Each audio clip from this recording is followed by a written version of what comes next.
أعوذ بالله من الشيطان الرجيم.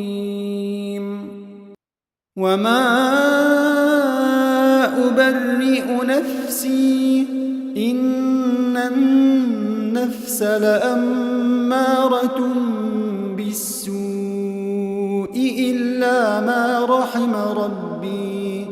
إن ربي غفور رحيم. وقال الملك ائتوني به أستخلصه لنفسي فلما كلمه قال إنك اليوم لدينا مكين أمين.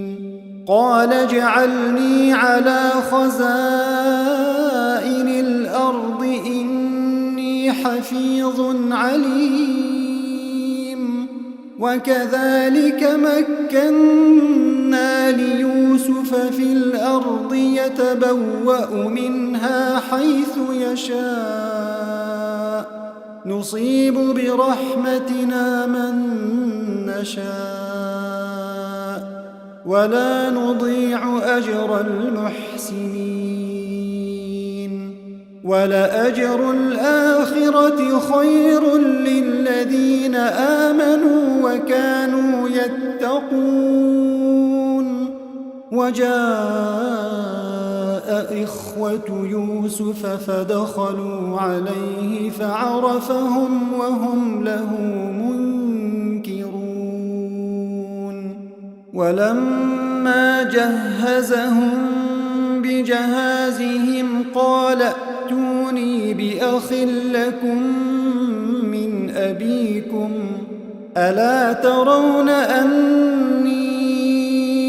أوفي الكيل وأنا خير المنزلين.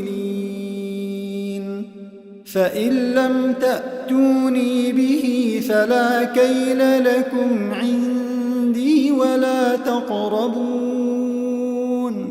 قالوا سنراود عنه أباه وإنا لفاعلون. وقال لفتيانه اجعلوا بضاعتهم في رحالهم لعلهم يعرفونها إذا انقلبوا إلى أهلهم لعلهم يرجعون. فلما رجعوا إلى أبيهم قالوا يا أبانا منع منا الكيل فأرسل معنا أخانا نكتل وإنا له لحافظون. قال هل آمنكم عليه إلا كما أمنتكم على أخيه من قبل فالله خير حافظا وهو أرحم الراحمين.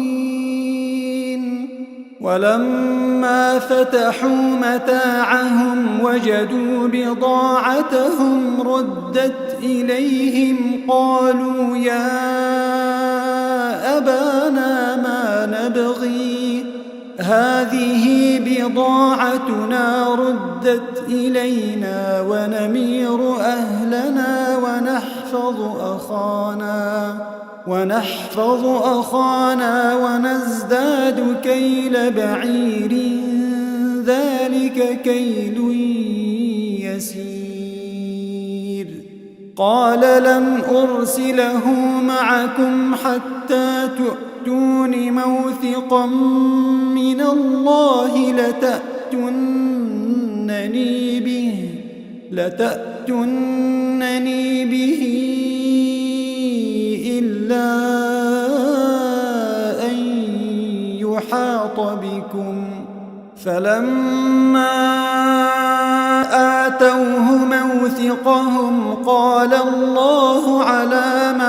نقول وكيل. وقال يا بني لا تدخلوا من باب واحد وادخلوا من أبواب متفرقة وما أغني عنكم من الله من شيء إن الحكم إلا لله عليه توكلت وعليه فليتوكل المتوكلون. ولما دخلوا من حيث أمرهم أبوهم ما كان يغني عنهم من الله من شيء إلا حاجة في نفس يعقوب قضاها وإنه لذو علم لما علمناه ولكن أكثر الناس لا يعلمون. ولما دخلوا على يوسف آوى إليه أخاه قال إني أنا أخوك فلا تبتئس بما كانوا يعملون. فلما جهزهم بجهازهم جعل السقاية في رحل أخيه ثم أذن مؤذن أيتها العير إنكم لسارقون. قالوا وأقبلوا عليهم ماذا تفقدون؟ قالوا نفقد صواع الملك ولمن جاء به حمل بعير وأنا به زعيم. قالوا تالله لقد علمتم ما جئنا لنفسد في الأرض وما كنا سارقين. قالوا فما جزاؤه إن كنتم كاذبين؟ قالوا جزاؤه من وجد في رحله فهو جزاؤه كذلك نجزي الظالمين. فبدأ بأوعيتهم قبل وعاء أخيه ثم استخرجها من وعاء أخيه كذلك كدنا ليوسف ما كان ليأخذ أخاه في دين الملك إلا أن يشاء الله نرفع درجات من نشاء وفوق كل ذي علم عليم. قالوا إن يسرق فقد سرق أخ له من قبل فأسرها يوسف في نفسه ولم يبدها لهم قال أنتم شر مكانا والله أعلم بما تصفون. قالوا يا أيها العزيز إن له أبا شيخا كبيرا فخذ أحدنا مكانه إنا نراك من المحسنين. قال معاذ الله أن نأخذ إلا من وجدنا متاعنا عنده إنا إذا لظالمون. فلما استيئسوا منه خلصوا نجيا قال كبيرهم ألم تعلموا أن أباكم قد أخذ عليكم موثقا من الله ومن قبل ما فرطتم في يوسف فلن أبرح الأرض حتى يأذن لي أبي أو يحكم الله لي وهو خير الحاكمين ارجعوا إلى أبيكم فقولوا يا أبانا إن ابنك سرق وما شهدنا إلا بما علمنا وما كنا للغيب حافظين واسأل القرية التي كنا فيها والعير التي أقبلنا فيها وإنا لصادقون قال بل سولت لكم أنفسكم أمرا فصبر جميل عسى الله أن يأتيني بهم جميعا إنه هو العليم الحكيم وتولى عنهم وقال يا أسفا على يوسف وابيضت عيناه من الحزن فهو كظيم قالوا تالله تفتأ تذكر يوسف حتى تكون حرضا أو تكون من الهالكين قال إنما أشكو بثي وحزني إلى الله وأعلم من الله ما لا تعلمون يا بني يذهبوا فتحسسوا من يوسف وأخيه ولا تيأسوا من روح الله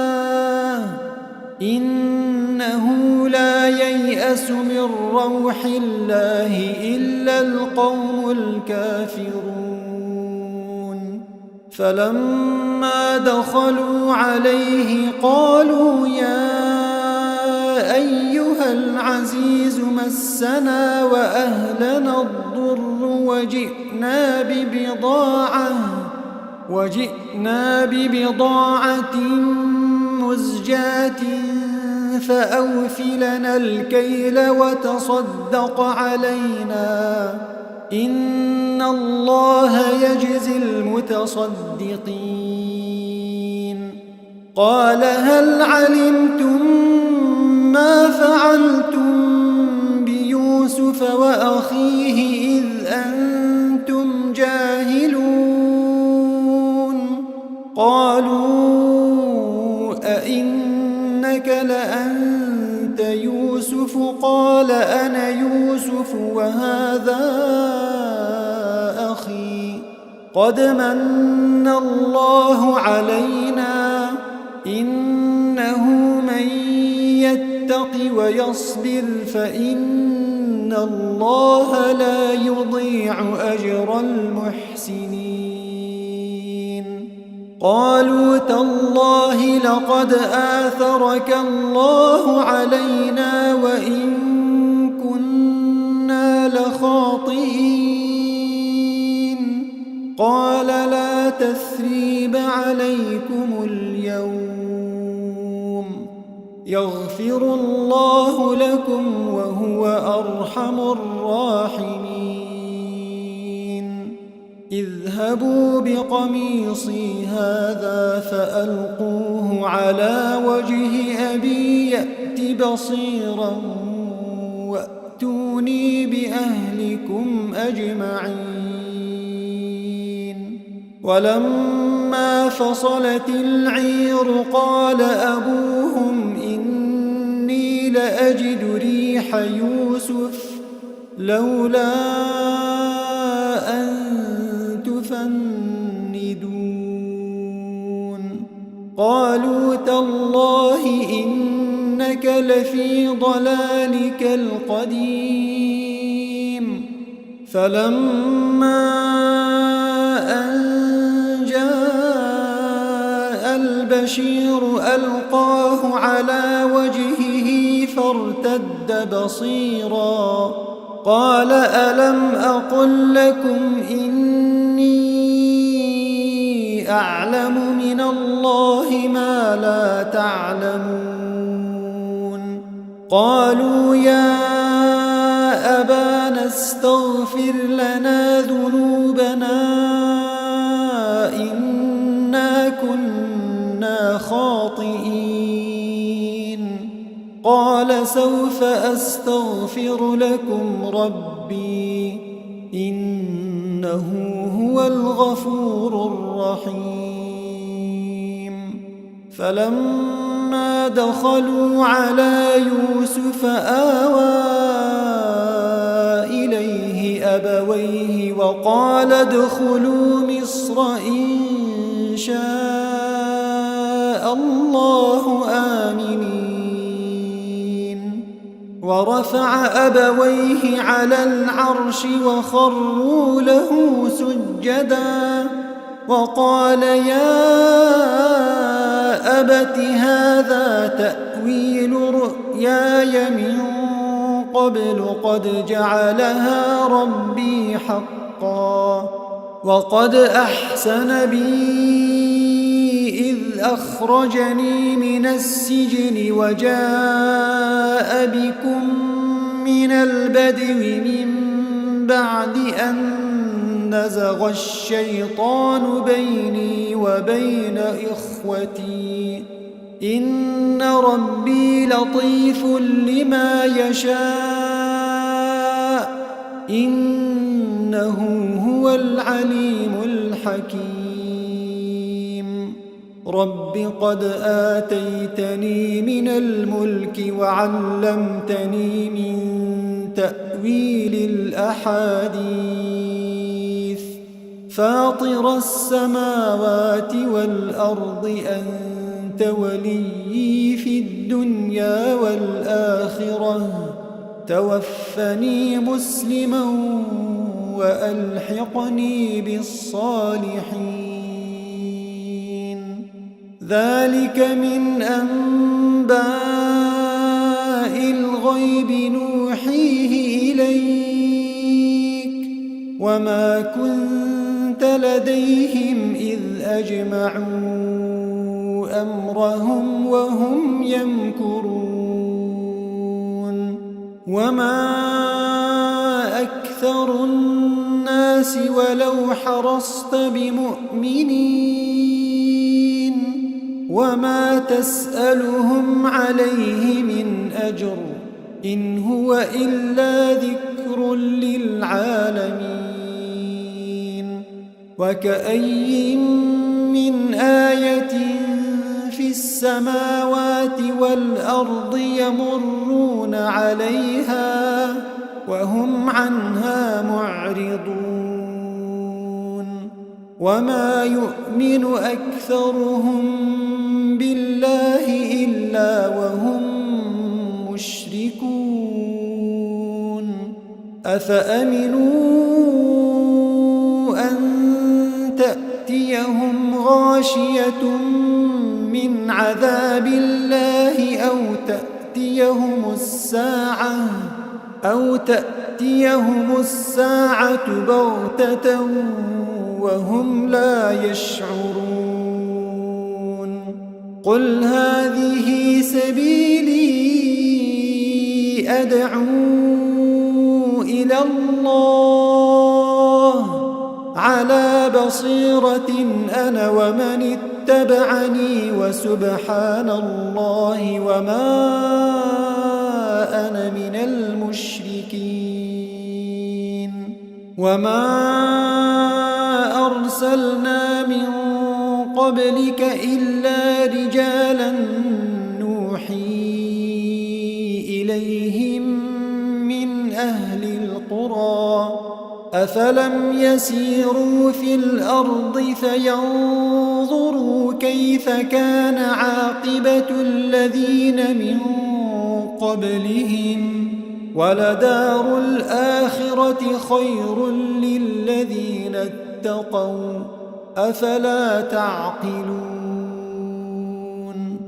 حتى إذا استيأس الرسل وظنوا أنهم قد كذبوا جاءهم نصرنا فنجي من نشاء ولا يرد بأسنا عن القوم المجرمين لقد كان في قصصهم عبرة لأولي الألباب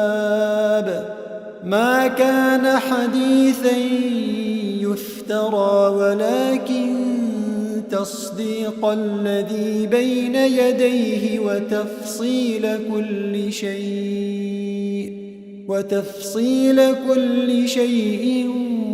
وهدى ورحمة لقوم يؤمنون بسم الله الرحمن الرحيم ألف لام ميم را تلك آيات الكتاب والذي أنزل إليك من ربك الحق ولكن أكثر الناس لا يؤمنون الله الذي رفع السماوات بغير عمد ترونها ثم استوى على العرش وسخر الشمس والقمر كل يجري لأجل مسمى يدبر الأمر يفصل الآيات لعلكم بلقاء ربكم توقنون وهو الذي مد الأرض وجعل فيها رواسي وأنهارا ومن كل الثمرات جعل فيها زوجين اثنين يغشي الليل النهار إن في ذلك لآيات لقوم يتفكرون وفي الأرض قطع متجاورات وجنات من أعناب وزرع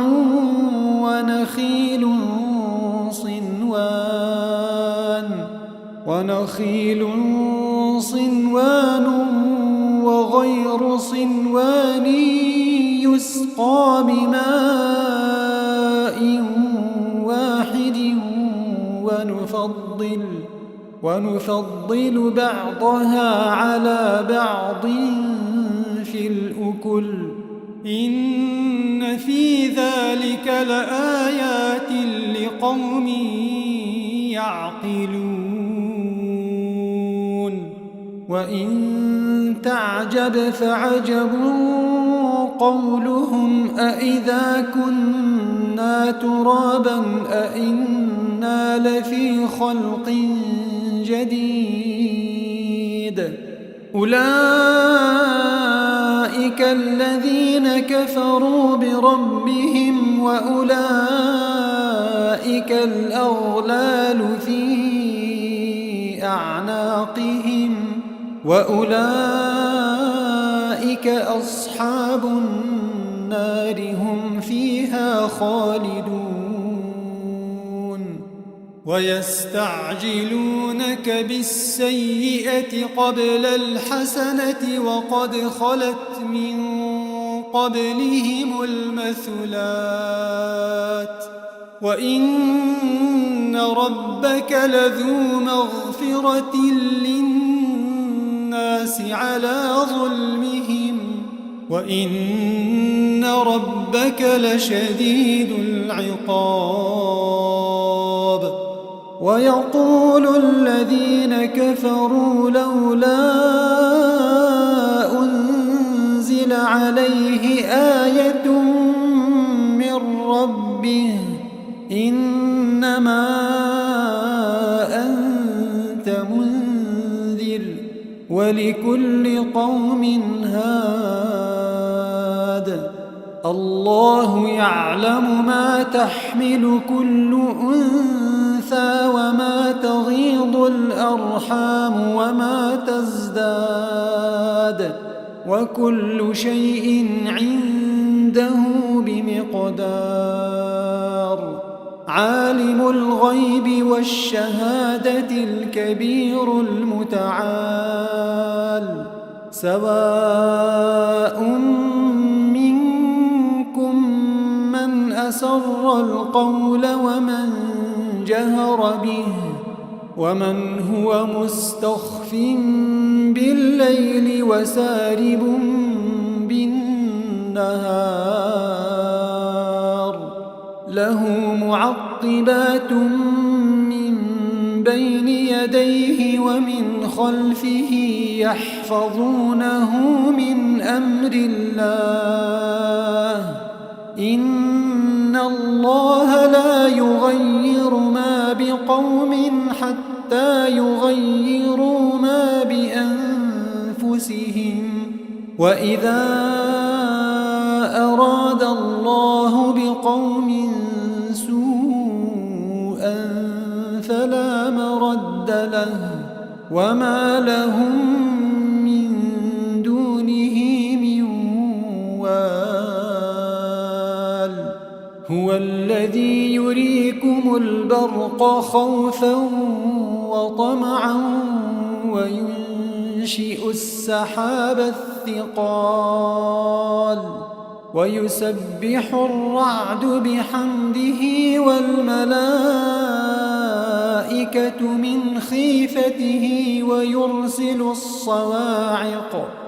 ويرسل الصواعق فيصيب بها من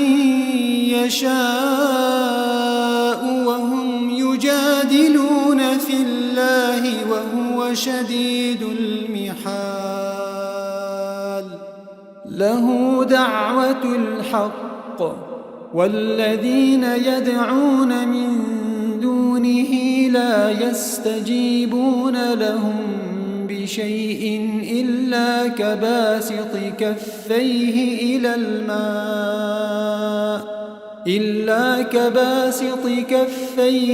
إلى الماء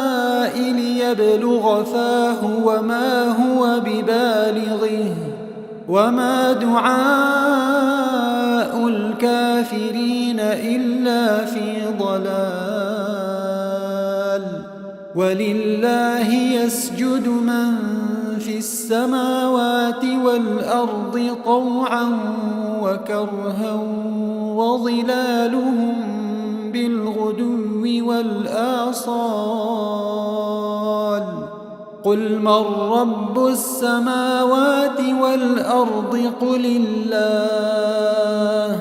قل أفاتخذتم من دونه أولياء لا يملكون لأنفسهم نفعا ولا ضرا قل هل يستوي الأعمى والبصير أم هل تستوي الظلمات والنور أم جعلوا لله شركاء خلقوا كخلقه فتشابه الخلق عليهم قل الله خالق كل شيء وهو الواحد القهار أنزل من السماء ماء فسالت أودية بقدرها فاحتمل السيل زبدا رابيا ومما يوقدون عليه في النار ابتغاء حلية أو متاع زبد مثله كذلك يضرب الله الحق والباطل فأما الزبد فيذهب جفاء وأما ما ينفع الناس فيمكث في الأرض كذلك يضرب الله الأمثال للذين استجابوا لربهم الحسنى والذين لم يستجيبوا له لو أن لهم ما في الأرض جميعا ومثله معه لافتدوا به أولئك لهم سوء الحساب ومأواهم جهنم وبئس المهاد أفمن يعلم أنما أنزل إليك من ربك الحق كمن هو أعمى إنما يتذكر أولو الألباب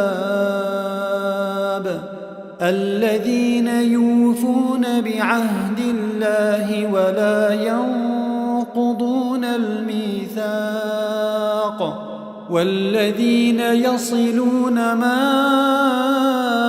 أمر الله به أن يوصل ويخشون ربهم ويخافون سوء الحساب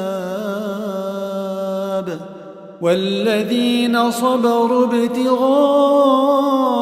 وجه ربهم وأقاموا الصلاة وأنفقوا مما رزقناهم سرا وعلانية ويدرؤون بالحسنة السيئة أولئك لهم عقبى الدار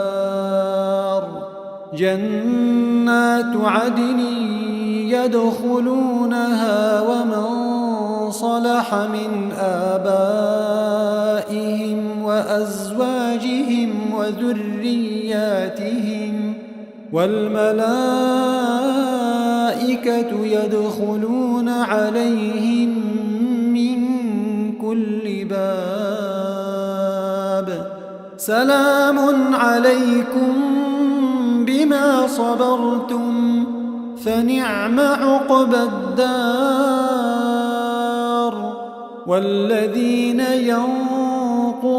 عهد الله من بعد ميثاقه ويقطعون ما أمر الله به أن يوصل ويفسدون في الأرض أولئك لهم اللعنة ولهم سوء الدار الله يبسط الرزق لمن يشاء ويقدر وفرحوا بالحياة الدنيا وما الحياة الدنيا في الآخرة إلا متاع ويقول الذين كفروا لولا أنزل عليه آية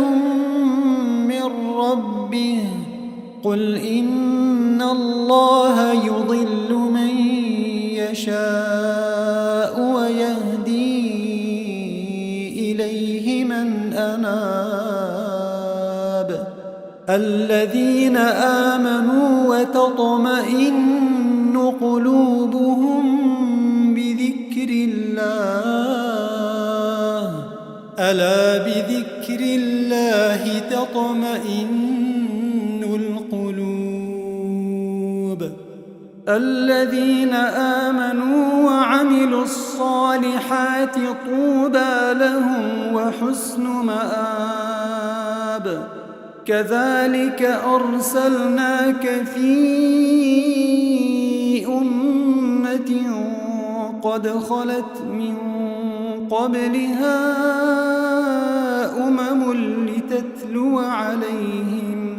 لتتلو عليهم الذي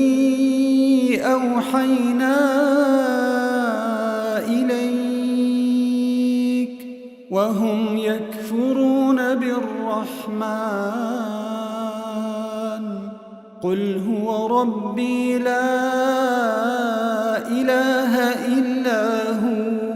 عليه توكلت وإليه متاب ولو أن قرآنا سيرت به الجبال أو قطعت به الأرض أو كلم به الموتى بل لله الأمر جميعا أفلم ييأس الذين آمنوا أن لو يشاء الله لهدى الناس جميعا ولا يزال الذين كفروا تصيبهم بما صنعوا قارعة أو تحل قريبا من دارهم حتى يأتي وعد الله إن الله لا يخلف الميعاد ولقد استهزئ برسل من قبلك فأمليت للذين كفروا ثم أخذتهم فكيف كان عقاب أفمن هو قائم على كل نفس بما كسبت وجعلوا لله شركاء قل سموهم أم تنبئونه بما لا يعلم في الأرض أم بظاهر من القول بل زين للذين كفروا مكرهم وصدوا عن السبيل ومن يضلل الله فما له من هاد لهم عذاب في الحياة الدنيا ولعذاب الآخرة أشق وما لهم من الله من واق مثل الجنة التي وعد المتقون تجري من تحتها الأنهار أكلها دائم وظلها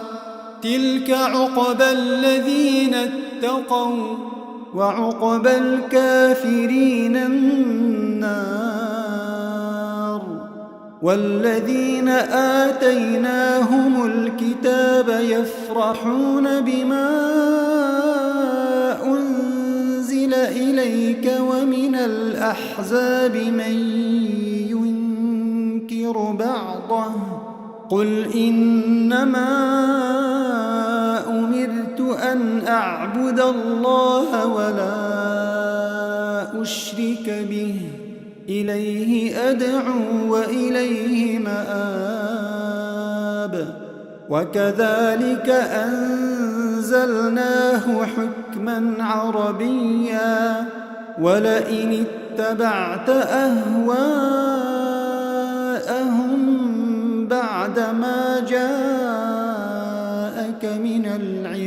ما لك من الله من ولي ولا واق ولقد أرسلنا رسلا من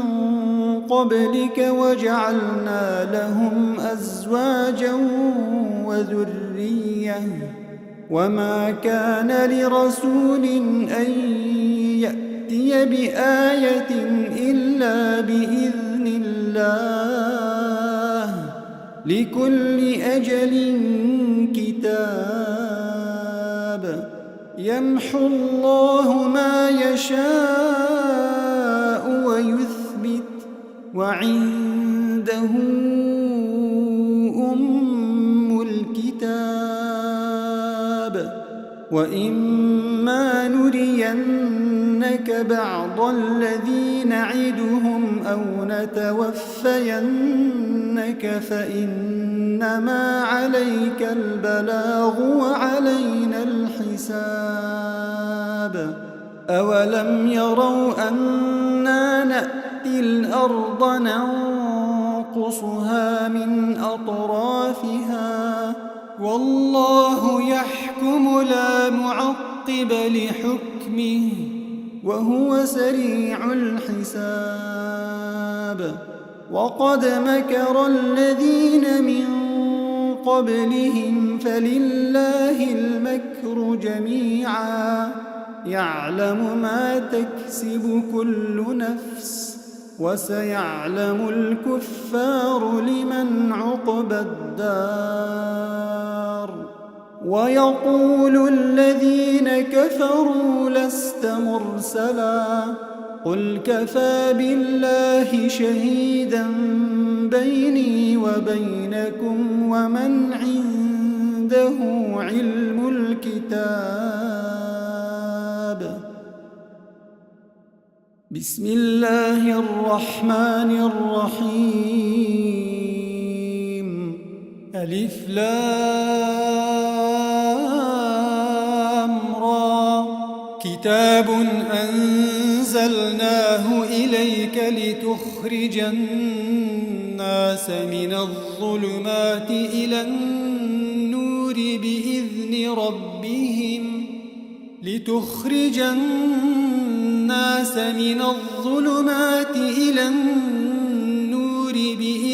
ربهم إلى صراط العزيز الحميد الله الذي له ما في السماوات وما في الأرض وويل للكافرين من عذاب شديد الذين يستحبون الحياة الدنيا على الآخرة ويصدون عن سبيل الله ويبغونها عوجا أولئك في ضلال بعيد وما أرسلنا من رسول إلا بلسان قومه ليبين لهم فيضل الله من يشاء ويهدي من يشاء وهو العزيز الحكيم ولقد أرسلنا موسى بآياتنا أن أخرج قومك من الظلمات إلى النور وذكرهم بأيام الله إن في ذلك لآيات لكل صبار شكور وإذ قال موسى لقومه اذكروا نعمة الله عليكم إذ أنجاكم من آل فرعون يسومونكم سوء العذاب ويذبحون أبناءكم ويستحيون نساءكم وفي ذلكم بلاء من ربكم عظيم. وإذ تأذن ربكم لئن شكرتم لأزيدنكم ولئن كفرتم إن عذابي لشديد. وقال موسى إن تكفروا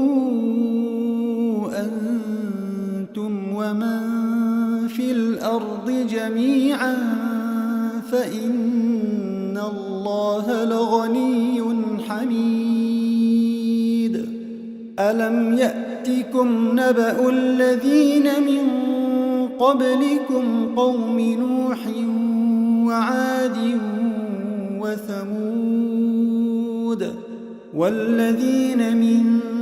بعدهم لا يعلمهم إلا الله جاءتهم رسلهم بالبينات فردوا أيديهم في أفواههم وقالوا إنا كفرنا بما أرسلتم به وإنا لفي شك مما تدعوننا إليه مريب. قالت رسلهم أفي الله شك فاطر السماوات والأرض يدعوكم ليغفر لكم من ذنوبكم ويؤخركم إلى أجل مسمى. قالوا إن أنتم إلا بشر مثلنا تريدون أن تصدونا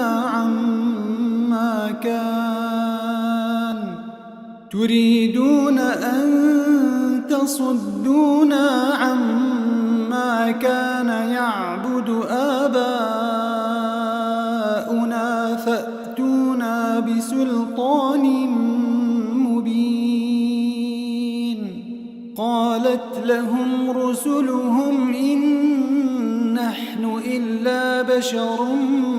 مثلكم ولكن الله يمن على من يشاء من عباده وما كان لنا أن نأتيكم بسلطان إلا بإذن الله وعلى الله فليتوكل المؤمنون. وما لنا ألا نتوكل على الله وقد هدانا سبلنا ولنصبرن على ما آذيتمونا وعلى الله فليتوكل المتوكلون. وقال الذين كفروا لرسلهم لنخرجنكم من أرضنا أو لتعودن في ملتنا فأوحى إليهم ربهم لنهلكن الظالمين ولنسكننكم الأرض من بعدهم ذلك لمن خاف مقامي وخاف وعيد. واستفتحوا وخاب كل جبار عنيد من ورائه جهنم ويسقى من ماء صديد يتجرعه ولا يكاد يسيغه ويأتيه الموت من كل مكان وما هو بميت ومن ورائه عذاب غليظ. مثل الذين كفروا بربهم أعمالهم كرماد اشتدت به الريح في يوم عاصف لا يقدرون مما كسبوا على شيء ذلك هو الضلال البعيد. ألم تر أن الله خلق السماوات والأرض بالحق إن يشأ يذهبكم ويأت بخلق جديد وما ذلك على الله بعزيز. وبرزوا لله جميعا فقال الضعفاء للذين استكبروا إنا كنا لكم تبعا فهل أنتم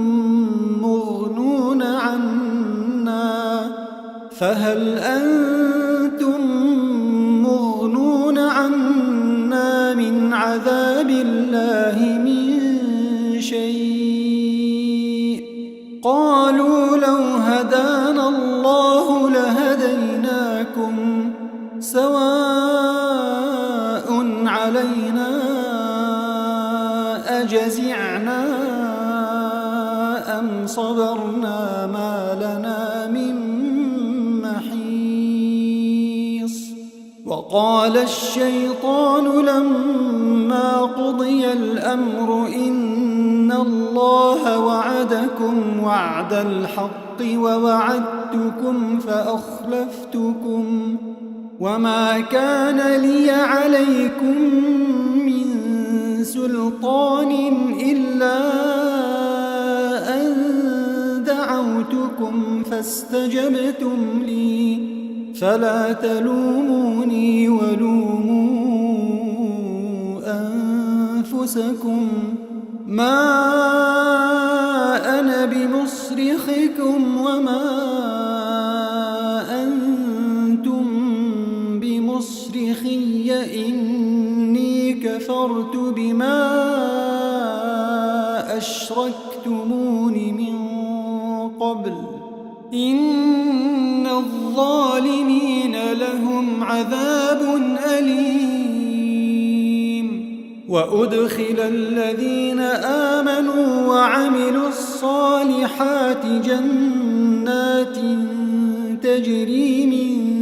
تحتها الأنهار خالدين فيها بإذن ربهم تحيتهم فيها سلام. ألم تر كيف ضرب الله مثلا كلمة طيبة كشجرة طيبة أصلها ثابت وفرعها في السماء تؤتي أكلها كل حين بإذن ربها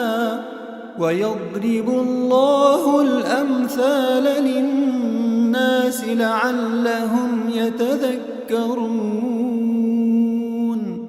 ومثل كلمة خبيثة كشجرة خبيثة اجتثت من فوق الأرض ما لها من قرار. يثبت الله الذين آمنوا بالقول الثابت في الحياة الدنيا وفي الآخرة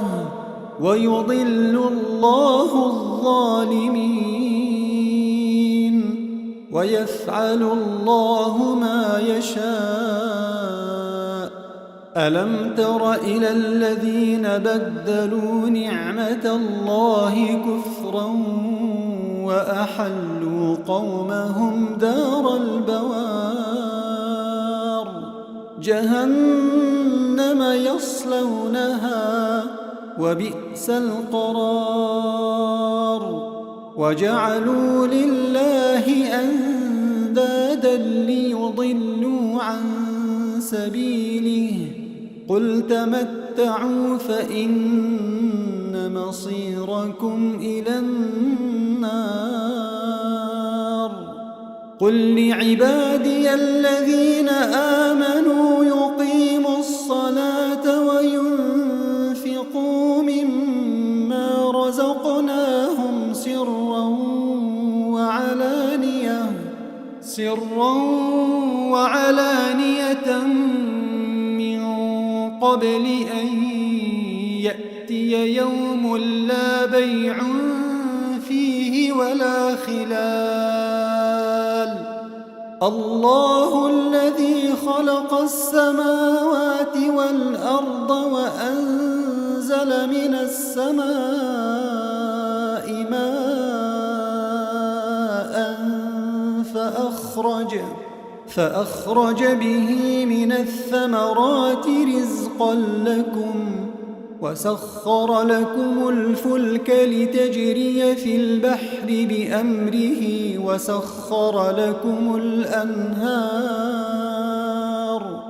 وسخر لكم الشمس والقمر دائبين وسخر لكم الليل والنهار وآتاكم من كل ما سألتموه وإن تعدوا نعمة الله لا تحصوها إن الإنسان لظلوم كفار وإذ قال إبراهيم رب اجعل هذا البلد آمنا واجنبني وبني أن نعبد الأصنام رب إنهن أضللن كثيرا من الناس فمن تبعني فإنه مني ومن عصاني فإنك غفور رحيم ربنا إني أسكنت من ذريتي بواد غير ذي زرع عند بيتك المحرم ربنا ليقيموا الصلاة فاجعل أفئدة من الناس تهوي إليهم وارزقهم من الثمرات لعلهم يشكرون ربنا إنك تعلم ما نخفي وما نعلن وما يخفى على الله من شيء في الأرض ولا في السماء الحمد لله الذي وهب لي على الكبر إسماعيل وإسحاق إن ربي لسميع الدعاء رب اجعلني مقيم الصلاة ومن ذريتي ربنا وتقبل دعاء ربنا اغفر لي ولوالدي وللمؤمنين يوم يقوم الحساب ولا تحسبن الله غافلا عما يعمل الظالمون إنما يؤخرهم ليوم تشخص فيه الأبصار مهطعين مقنعي رؤوسهم لا يرتد إليهم طرفهم وأفئدتهم هواء وأنذر الناس يوم يأتيهم العذاب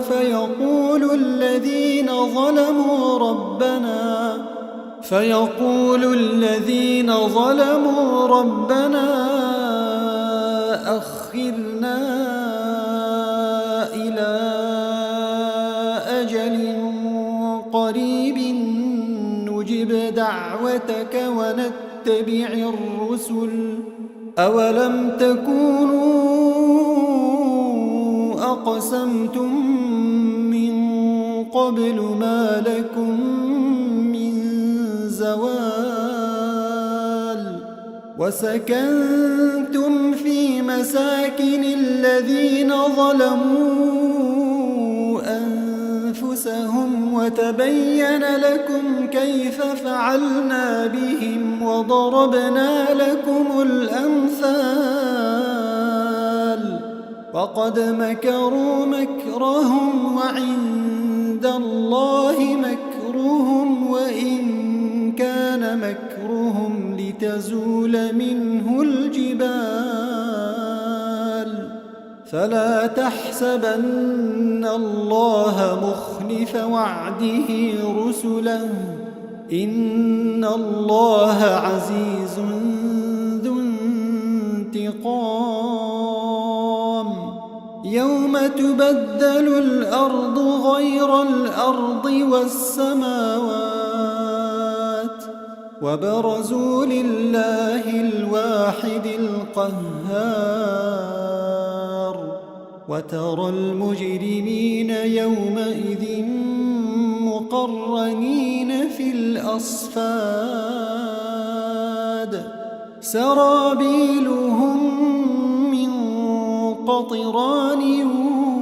وتغشى وجوههم النار ليجزي الله كل نفس ما كسبت إن الله سريع الحساب هذا بلاغ للناس ولينذروا به وليعلموا